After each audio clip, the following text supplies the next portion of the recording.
piensan en sus bienes capitales. Esta vez vengo a hablarles con mis armas musicales. No me gustan sus modales, solo piensan en ratas, corbatas, criterio, cuadra de cerdo su imperio. El fin justifica el medio, lágrimas en el cementerio. Y crisis más crisis, mentiras, recortes. Esto no hay quien lo soporte, no. Y encima de que hacen lo que quieren, quieren que estés callado, obediente y que te comportes. Y paraísos fiscales sus tierras, y chofer mansiones sus perlas, benéficas apoyando guerras, y poder, avaricias y mierdas. No quiero que suenen bombas, no quiero que suenen acordes. No quiero que suenen bombas, yo quiero que suenen. Gabón, buenas noches, bienvenidos, bienvenidas a esta nueva entrega de este espacio con este monográfico en torno al juicio de Íñigo Cabacas Liceranzu. Hoy contaremos en el programa con dos invitados que, bueno, versarán en torno a lo que ha sucedido durante esta última semana.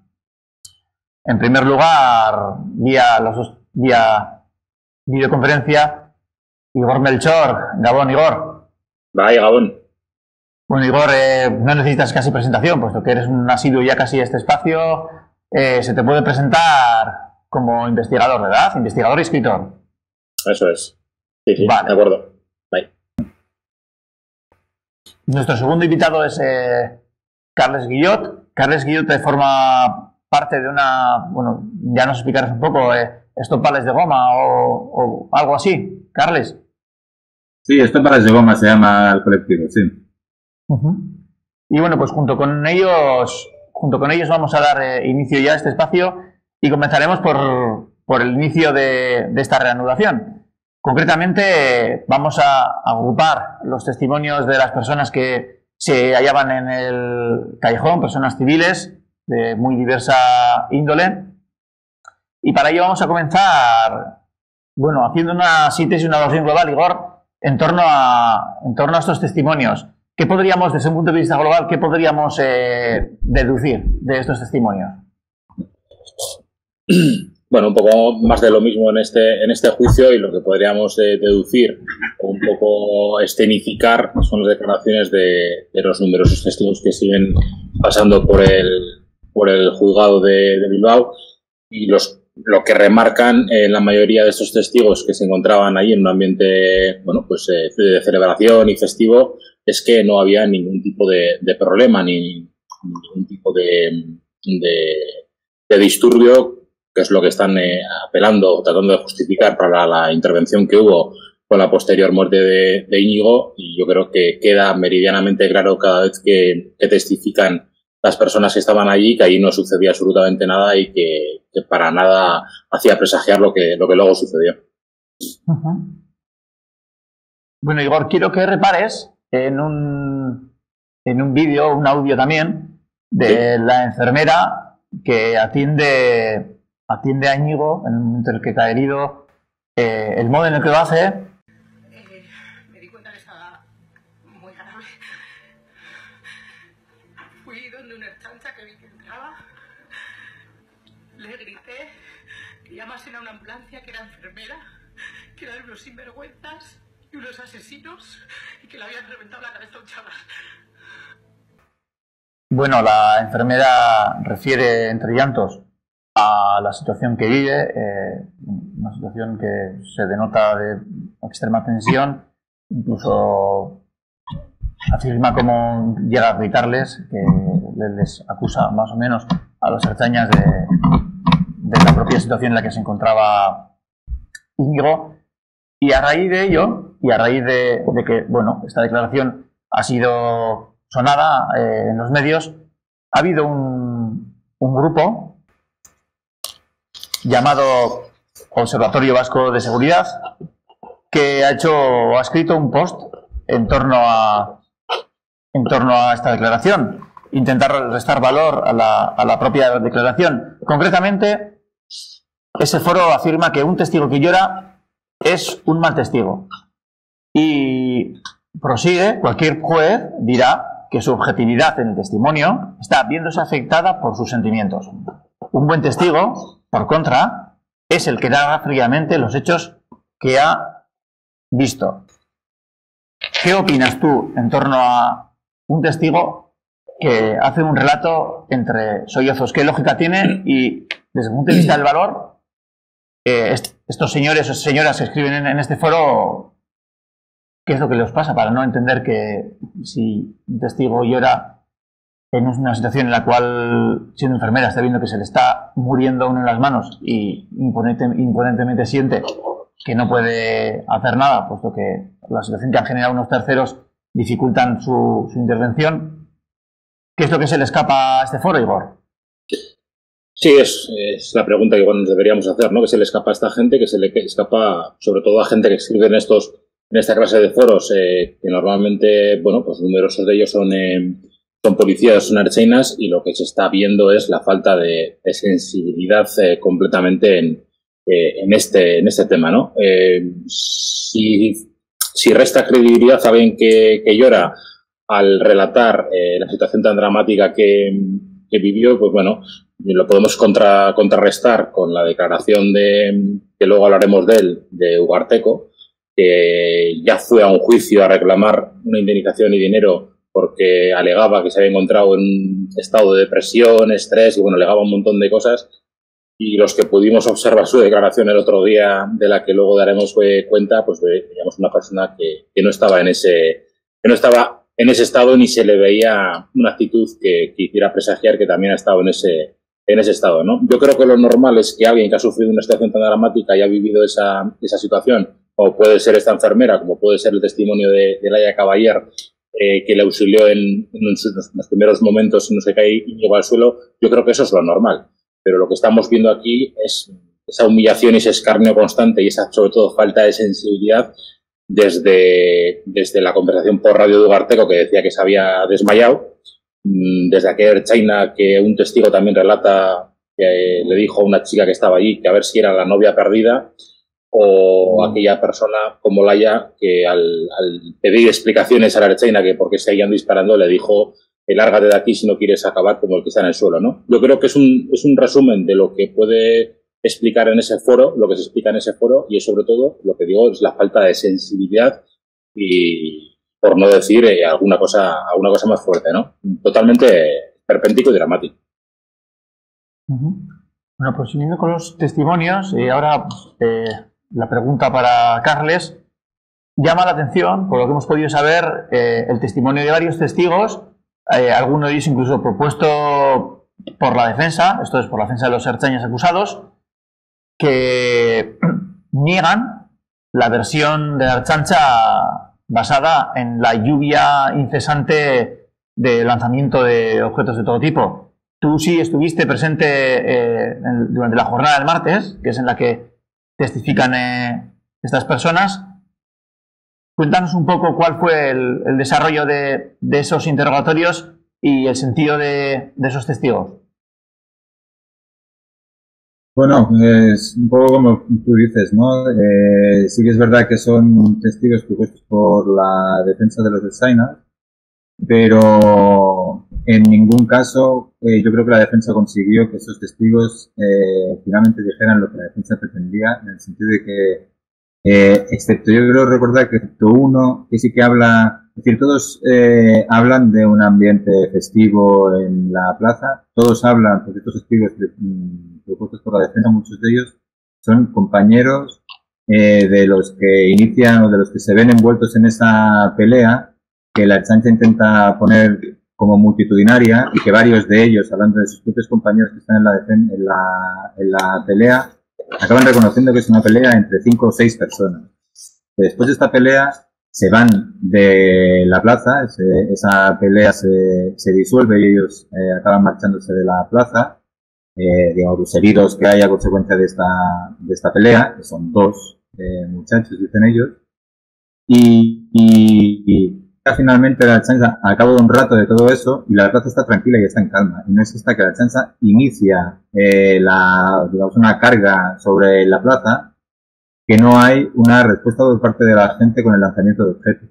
estos mismos testigos propuestos por la defensa aseguran que es una lluvia de algunos vasos, algunos botellines, ¿no? En ningún caso lo que la defensa intenta hacerles declarar hablando de una lluvia masiva de objetos y demás, ¿no?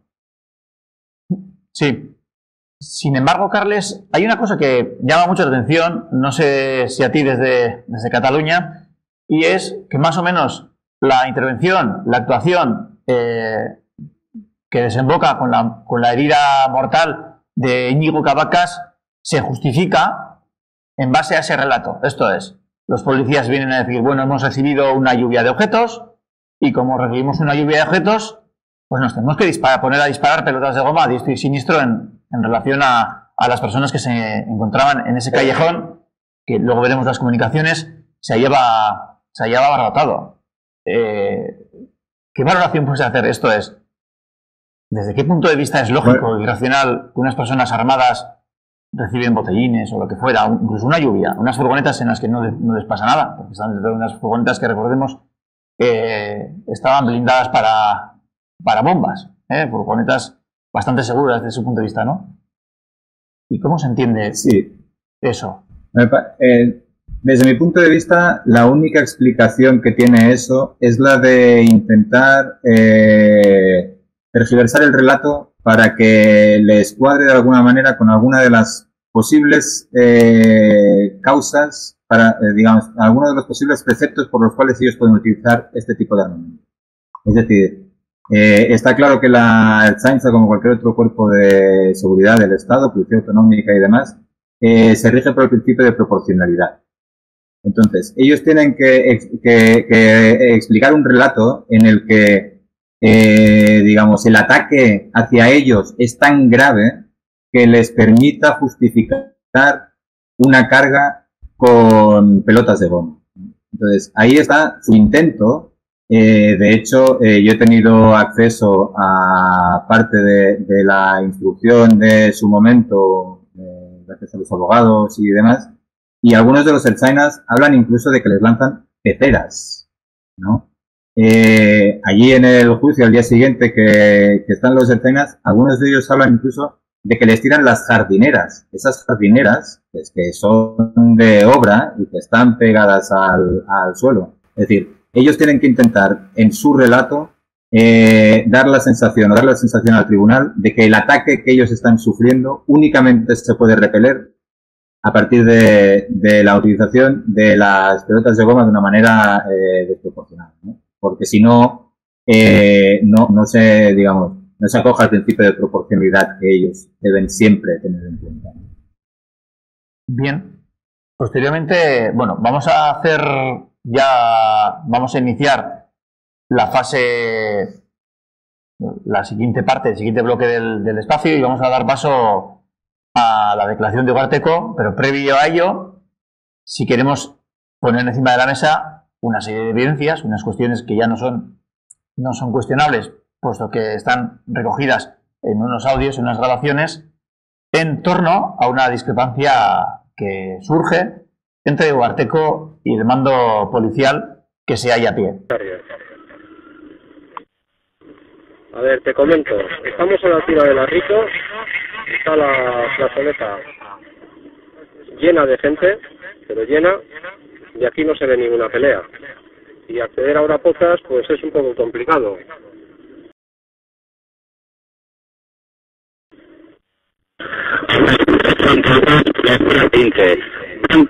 Planetas, van dos planetas con los cañas con las cosas crónicas entran a la ruta y cortan los incidentes y manténganse allí para que no haya más incidentes. Ugarte-Co 12 Charlie Bravo. Bueno, hay aquí varios recursos. En principio la situación está controlada, ¿eh? A ver, Francias de Ugarte-Co de refuerzo de seguridad ciudadana de sector 1 y 2 a la Rico Taberna. Estamos cargando y tenemos detenidos. Necesitan apoyo. Bien, le comento, vienen más recursos de refuerzo. Aquí en principio la situación está controlada. Es gente que está dentro de la zona Y en principio aquí realmente no estamos, ahora mismo no hay ningún altercado. Ahora enseguida le comento. A ver, les repito las órdenes para que queden bien claras. Se lo acabo de comunicar al suboficial de grupo que está trabajando. Entran al callejón con todo lo que tenemos, entran a la Rico, controlan la situación y los que haya que puedan ser posibles agresores se les controla o se les echa. Y se toma toda la posición. Y entonces estará la situación controlada. Posteriormente haremos referencia a más contradicciones de Ugarteco, pero lo que es evidente es que aquí hay una seria contradicción. Primero, en torno al diagnóstico de la situación. Quien está en la Rico dice que ahí no está pasando nada. Ugarteco prosigue con su tesis de graves incidentes. Y es Ugarteco el que da, evidentemente, la orden de entrar con todo. En relación a esto, nos hemos puesto en contacto con un agente de policía y ha accedido a hacer una entrevista en la cual, si quisiéramos o hubiéramos querido o hemos querido, saber primero cuál es el marco legal en el momento en el que se dan contradicciones entre diferentes órdenes, esto es, cuáles son los criterios que prevalecen. El agente nos ha rogado hacerlo desde el anonimato, por ello hemos alterado o tapado su fisonomía, su cara, y también hemos alterado su voz. Viene regulado en la Ley de Policía del País Vasco, concretamente en los artículos 25 y 31. El artículo 25 dice que los cuerpos que componen la Policía Vasca son institutos armados de naturaleza civil y estructura y organización jerárquica, lo dice claramente. Y el artículo 31 dice que sus miembros se regirán por los principios de jerarquía y subordinación, salvo que entrañen en la ejecución de estas órdenes actos que manifiestamente constituyan delito o sean contrarios a la ley. Eso es lo que dice el articulado.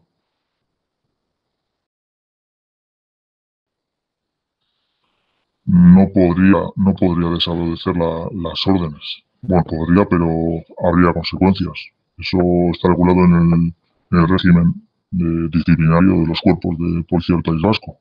Concretamente, el capítulo 2 habla de faltas disciplinarias y en el artículo 8, en el apartado 6, menciona que la insubordinación individual o colectiva respecto a las autoridades o mandos, así como la desobediencia a las órdenes e instrucciones legítimamente dadas por ellos, será una falta muy grave.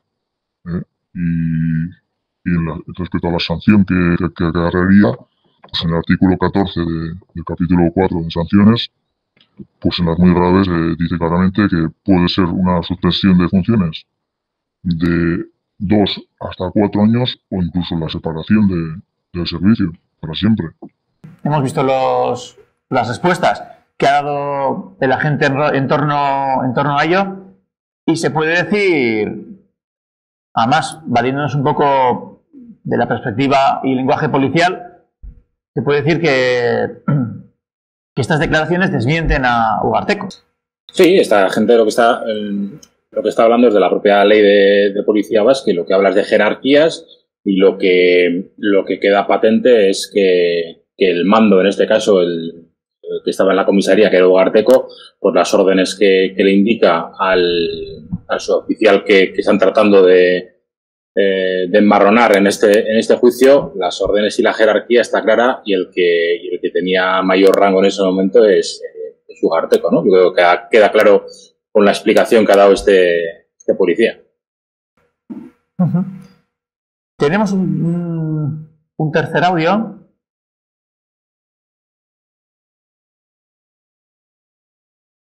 Desde un punto de vista policial y legal, creo que no sería correcta, puesto que en la Ley de Policía del País Vasco también, en el artículo 34, pues viene a decir que las actuaciones de los miembros de las fuerzas de seguridad de la Policía Vasca pues tienen que responder a unos criterios, ¿no? y tiene que regirse por principios de adecuación, necesidad y proporcionalidad en la utilización de los medios. Y yo creo que no es muy discutible que fuera adecuada al fin la intervención necesaria, pues creo que tampoco. Proporcional en cualquier caso no, porque es que para saber esto tenemos que saber qué es lo que sucede, porque no es lo mismo que haya una pelea, no es lo mismo que haya un herido, no es lo mismo que haya lanzamiento de objetos, son casuísticas diferentes. En cualquier caso, utilizar armas de fuego, aunque sea con pelotas de goma, con la lesividad que tiene, pues no parece proporcional.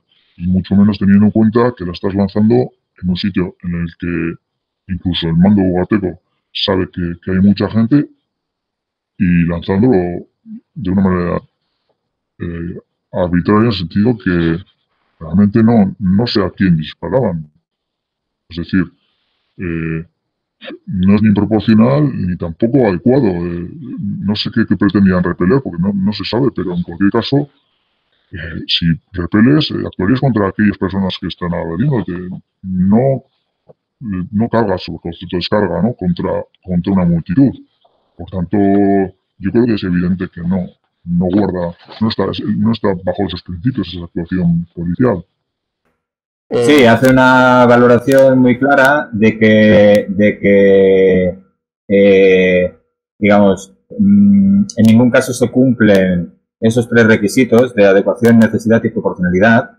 Y sobre todo hace una referencia muy clara, que eso también lo oímos después reiteradamente en todos los testimonios policiales, que era el hecho del herido, ¿no? El herido, que había unos heridos y que por lo tanto había que entrar a la plaza por los heridos, etcétera, etcétera.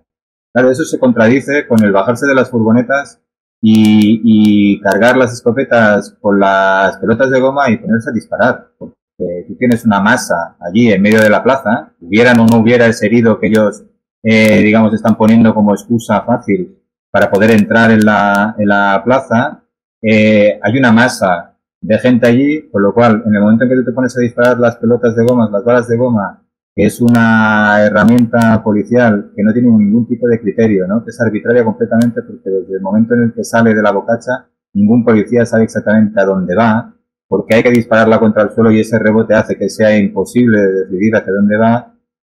Ahí, digamos, de alguna manera hay una contradicción constante entre las motivaciones por las cuales hay que entrar en la plaza y el cómo se efectúa esta carga policial, ¿no? Más allá de que, obviamente, como ya hemos visto antes y como se ha repetido muchas veces, el oficial que está allí dice que no hay ningún altercado, y desde la comisaría o de Arteco insiste en que hay que entrar y que hay que entrar en todas, ¿no? Y repite varias veces la Rico Taberna como el sitio en el que hay que entrar, ¿no? Que eso también es una cosa que a mí me llamó la atención, porque hubo uno de los testigos policiales que hablaba allí y hablaba del callejón y de la Errico como una zona conflictiva de Bilbao. No sé exactamente qué palabra usó, no me acuerdo si dijo conflictiva exacto, una zona hostil, ¿no? Que hasta me parece que fue la fiscal que le preguntó en plan, pero bueno, existe una zona hostil, existen zonas hostiles en Bilbao, ¿no? Como que ahí se quedó todo el mundo un poco, ese es el lenguaje policial, para ellos eso era zona hostil,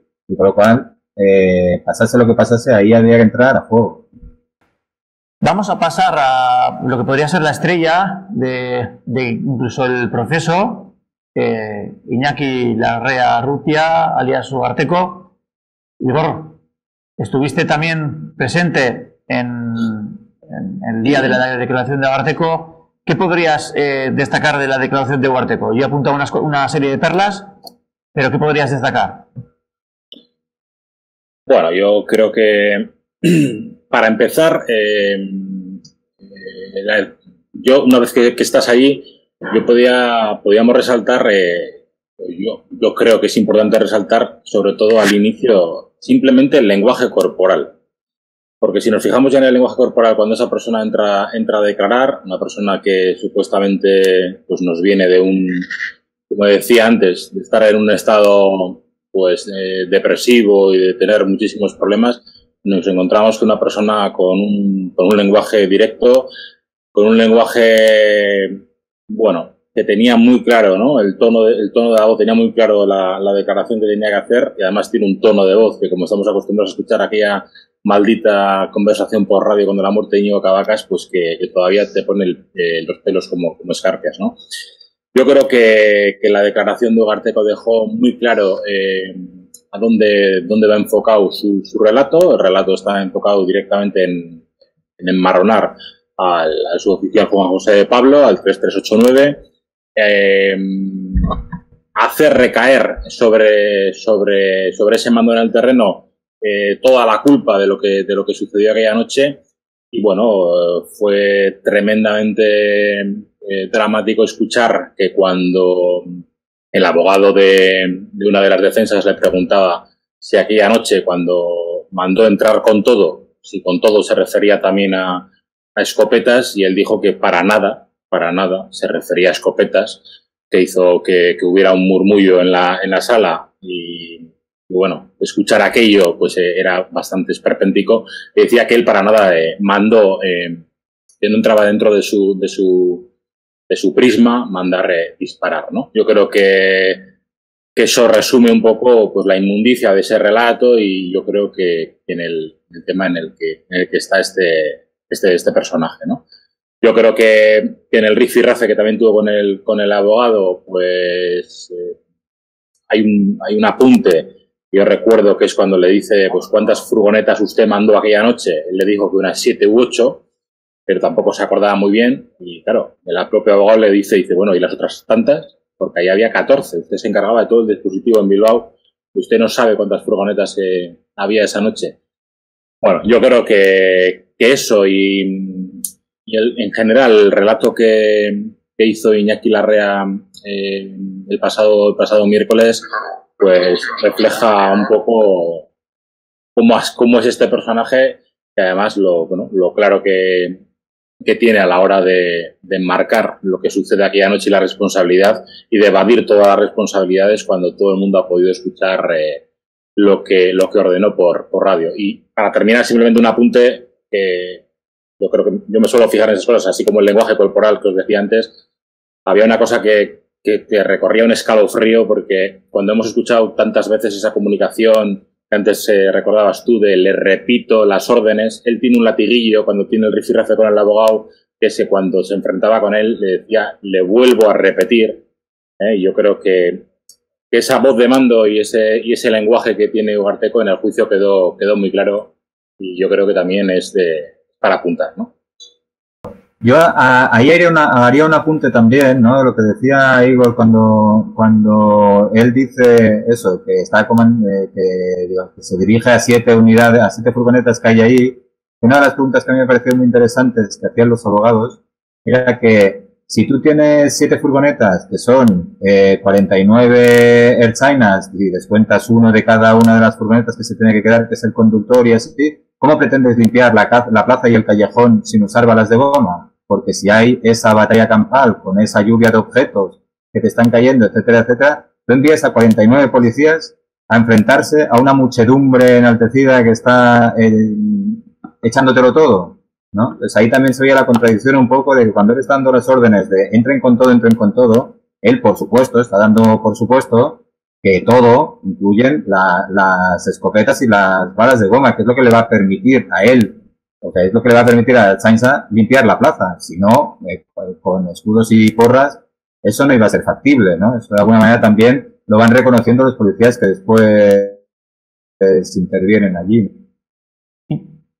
Interesante disertación, Carles, y ello da pie a introducir el último fragmento de la entrevista del policía, en el cual hace referencia concretamente a eso que estabas aludiendo. Claro, hay muchas cuestiones que no se han podido aclarar. Por ejemplo, Ugarteco decide pues, la potencia de las armas de fuego, ¿no? Las bocachas pues tienen dos posiciones, una más potente y la otra menos potente.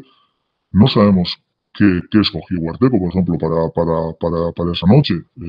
Si hubiese escogido la máxima potencia, pues sería difícil pensar que luego pretendía que al tomar el callejón o al hacer cargas policiales, pues se utilizara la menor lesividad, por ejemplo, pero claro, tampoco se sabe por qué.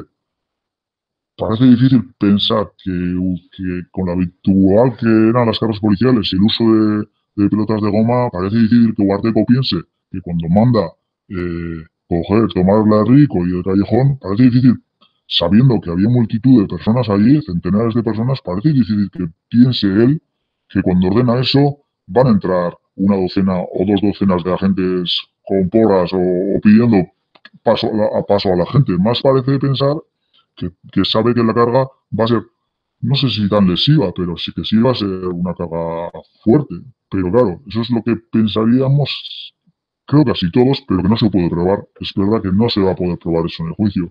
En ese sentido, pues va a tener menos responsabilidad penal.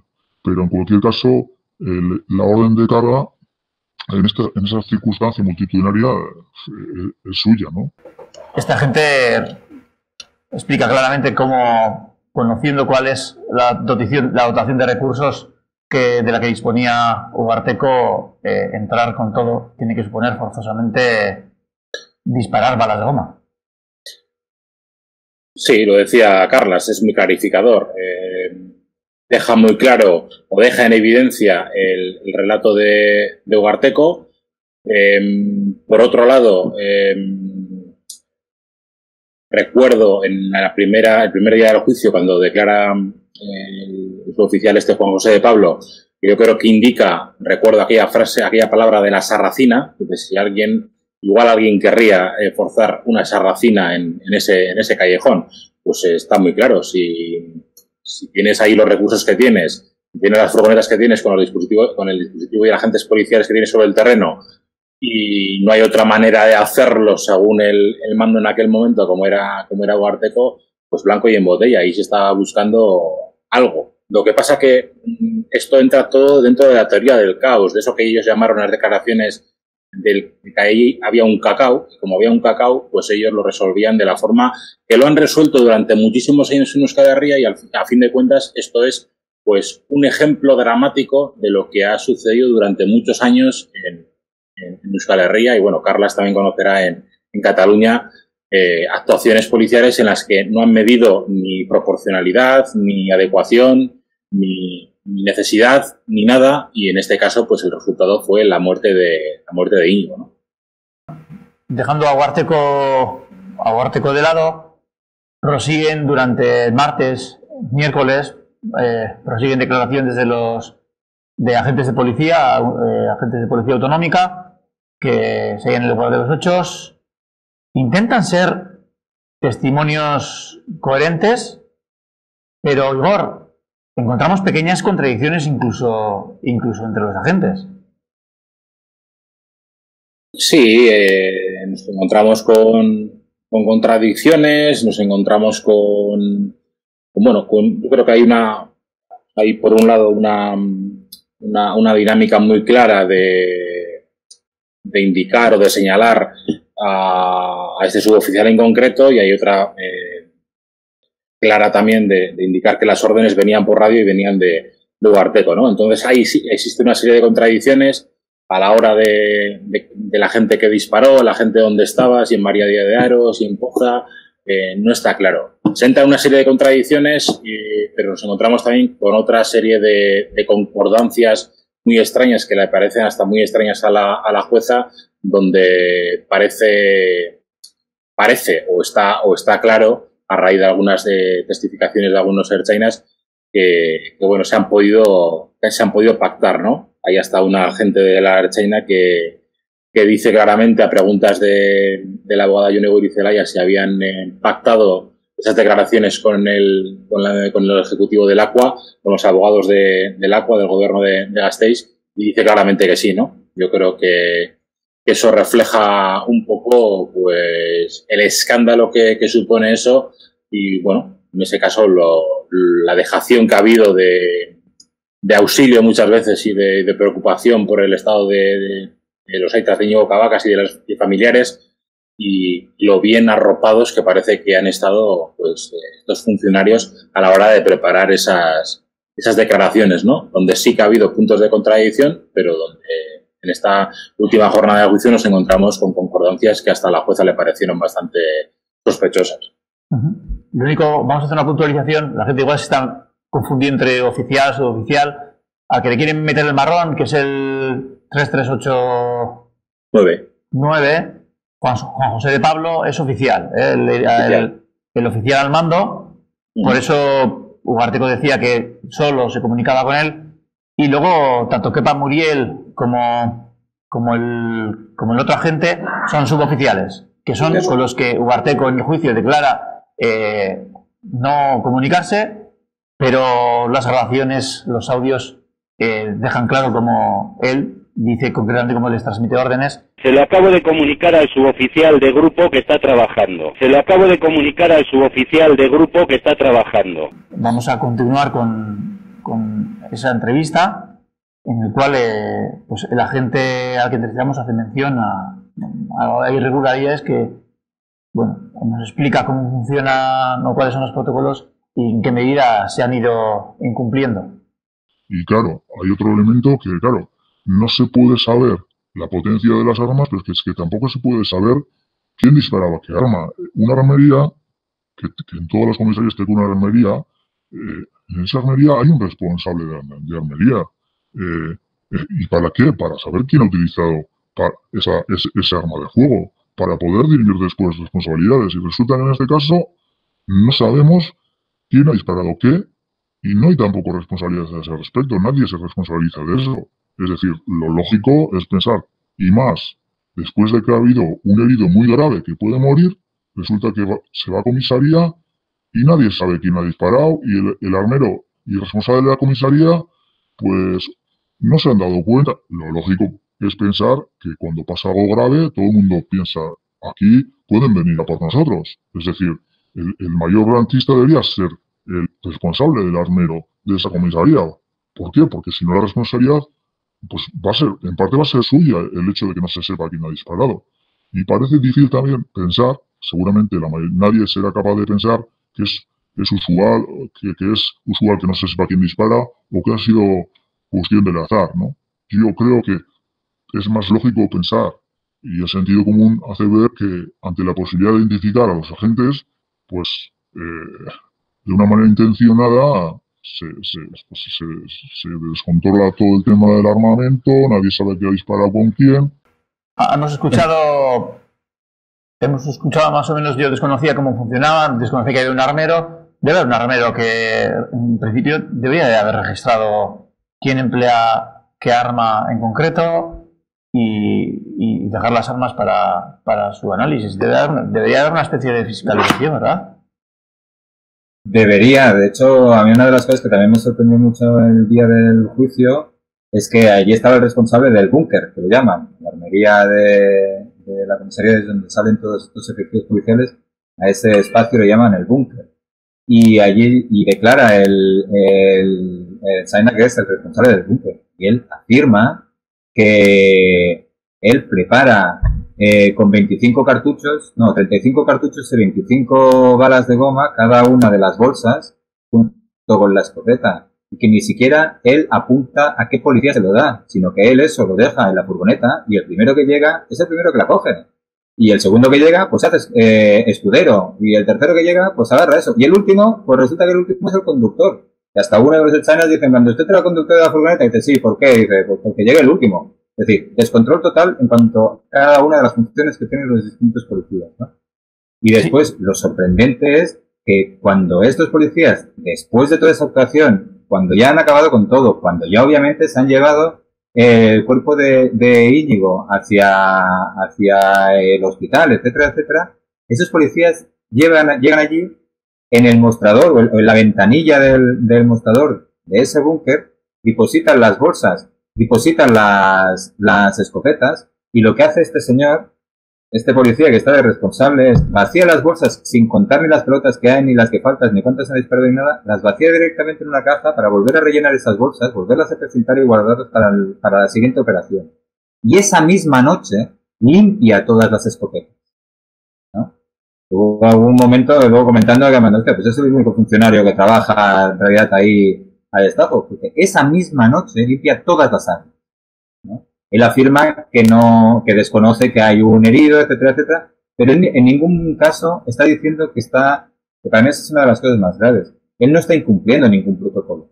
Es decir, el protocolo en el que hay que apuntar cuál es el agente que se lleva un arma y cuando la devuelve, etcétera, etcétera. Este es un protocolo que dice él, afirma él, que ha empezado a ser obligatorio en la Ertzaintza después del caso de Íñigo Cabacas.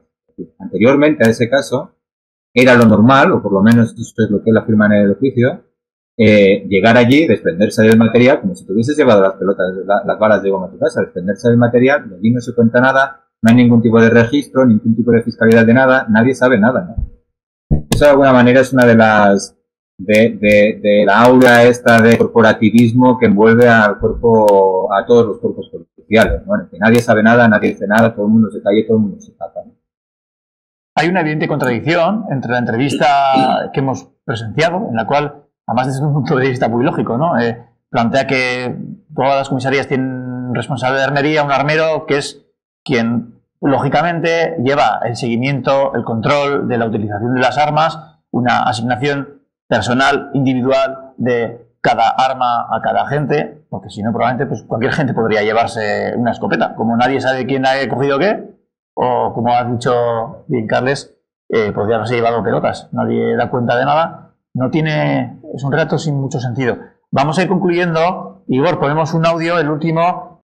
Claro, así como uno de los agentes que reconoce que tuvo una reunión, ¿no? con el gobierno vasco para saber qué o de qué manera tenía que declarar. Es decir, hay muchos elementos que tampoco parece que va a haber responsabilidades, pero que son muy graves. Y se ve claramente una intencionalidad detrás. Nadie puede esperar que yo, si fuera responsable de armería y hubieran matado a una persona, vienen los agentes con las armas y yo les dejo que hagan lo que quieran y que se mezclen. Y, pues, hay muchos elementos en los que se ve intencionalidad, ¿no? Y que son graves, pero que tampoco parece que estén teniendo la repercusión que deberían tener. Nuestro agente apunta a intencionalidad, hace mención a lo que tú antes has comentado. ¿Aquí hay gato encerrado, Igor? Pues podríamos o se puede derivar de lo que estamos viendo que sí, o que algo huele muy mal aquí, ¿no? Y este policía lo que está deslizando un poco la teoría del encubrimiento que a muchos nos suena después de estos días de juicio y de lo que está sucediendo. Y yo creo que el relato que él habla sobre el tema del búnker y de la armería, antes con el relato que hacía Carla se ha quedado, yo creo que lo ha dicho muy bien y que era el relato muy meridianamente claro. Un apunte, yo el lunes cuando testifica la exdirectora de la Academia de Arkaute, ella sí dice que existen protocolos no solo para definir cómo hay que utilizar el material antidisturbios, sino también para hacerse cargo de ese material, para saber cuánto se ha utilizado y quién lo ha hecho.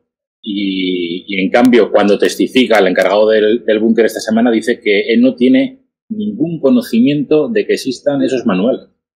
Yo creo que eso es otro escándalo más. Él no sabe que existan esos manuales, es decir, lleva mucho tiempo, o presupongo que lleva mucho tiempo haciendo, como decía Carlas, pues lo que les viene en gana. Y bueno, esa premura de no contar las pelotas que se habían disparado sin saber de dónde habían salido, eso de limpiar con toda esa premura las escopetas en cuanto las recibe, las que fueran usadas o las que no se puede saber. Y además en su relato eso de decir que él desconocía que había habido un herido, pues eso permíteme personalmente que no me lo crea para nada, con todas las comunicaciones que hubo esa noche por radio, con todas las noticias que había sobre los incidentes en Bilbao, y que una persona cuando llega después de todo el operativo, después de todo lo que ha pasado, que esa persona no sepa que está herida de muerte, en este caso Íñigo Cabacas en el hospital de Basurto, pues es otro dato también no solamente dramático, sino también de humillación añadida, ¿no? Esto, si lo sumamos al tema de que, como hablaba el policía en este vídeo, se ha demostrado, como comentábamos antes, porque se ha declarado en el juicio que una Ertzaintza reconoce que ha preparado la declaración con abogados del gobierno vasco, pues o gato encerrado o algo huele muy mal aquí, pero estamos viendo, y además con una desvergüenza total, cómo encima se están dando esa clase de explicaciones en el juicio con total normalidad y cómo, como denunció ayer Aita Íñigo Cabacas, tienen que ver a diario, todos los días, en el juicio, pues esa complicidad y ese chalaneo y cómo hablan entre ellos sin ningún problema entre las abogadas que están allí del gobierno del ACUA y los propios inculpados en el proceso, ¿no? Con lo que supone eso para los familiares y para los amigos que están allí en el juicio, ¿no? Yo creo que esto es un gato encerrado y además pues un sufrimiento añadido y una sensación de impunidad que se está albergando en todo este proceso que yo creo que debería hacer reflexionar a muchos. Sí, si no fuera porque nos halláramos ante un caso dramático, casi podría ser el chiste de que en la Ertzaintza las escopetas están más limpias incluso que los suelos de las comisarías, porque los armeros deben de dedicarse constantemente a limpiar esas armas.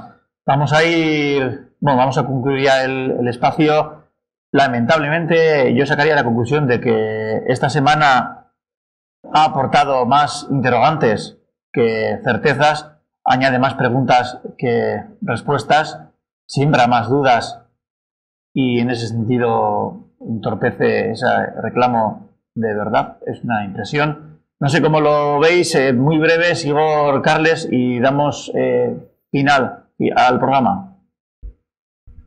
Sí, yo creo que con lo que decías tú, ¿no? Yo creo que aporta muchos interrogantes y yo creo que nos encontramos en una situación en este proceso en el que tenemos muchas preguntas, en el que tenemos muy pocas respuestas y en el que estamos viendo, como decía antes, unas declaraciones pues que contradicen a lo que testifican los testigos que vivieron aquella noche allí.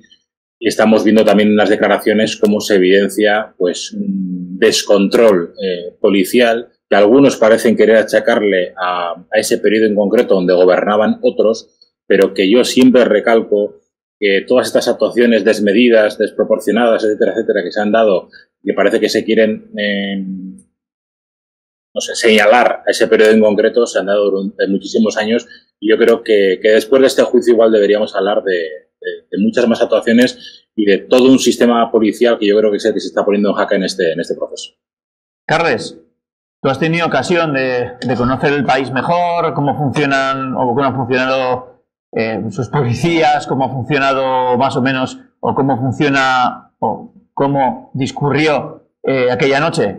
¿Con qué conclusión te puedes quedar? Bueno, con la conclusión con la que me quedo estoy de acuerdo con lo que comentaba Igor y con lo que comentabais vosotros respecto a las incertidumbres y preguntas y dudas que deja el juicio.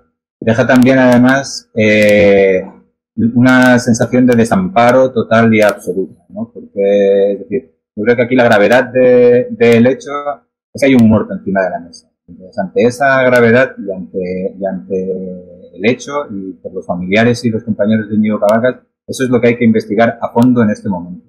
Pero si se pudiese hacer después un repaso a todo lo que ha sucedido en el juicio y a todo lo que se dice en el juicio, ¿no? Para ir de ahí sacando un poco la madeja de cuál ha sido el modelo policial que ha existido en Euskal Herria y cuál ha sido el modelo policial que ha existido en general en todas las policías del Estado español. Con los casos de los Mossos de Escuadra nos hemos encontrado exactamente con lo mismo, ¿no? Un cooperativismo policial, una impunidad judicial, una impunidad política. Es decir, finalmente, cuando haya pasado este caso y de alguna manera se haya podido resarcir en lo posible esto, yo creo que el debate real y profundo que hay que empezar y hay que meterle fuerte es al debate sobre el sistema policial, del modelo policial que tenemos y que no puede ser que eso se dé de esta manera. Pues con esta apelación al modelo policial nos despedimos, no sin recordar que la próxima semana trataremos de volver a estar dando cuenta de lo que ha acontecido esa semana. Gabón, y esperamos que este espacio haya sido de valor para ampliar el criterio que tenéis en torno a este proceso. No me gustan sus modales, solo piensan en sus bienes capitales. Esta vez vengo a hablarles con mis armas musicales. No me gustan sus modales, solo piensan en ratas, corbatas, criterio. Cuadra de cerdos su imperio. El fin justifica el medio. Lágrimas en el cementerio. Y crisis más crisis, mentiras, recortes. Esto no hay quien lo soporte, no. Y encima de que hacen lo que quieren, quieren que estés callado, obediente y que te comportes. Y paraísos fiscales sus tierras, y chofer mansiones sus perlas. Benéficas apoyando guerras, y poder, avaricias y mierdas. No quiero que suenen bombas, no quiero que suenen acordes. No quiero que suenen bombas, yo quiero que suenen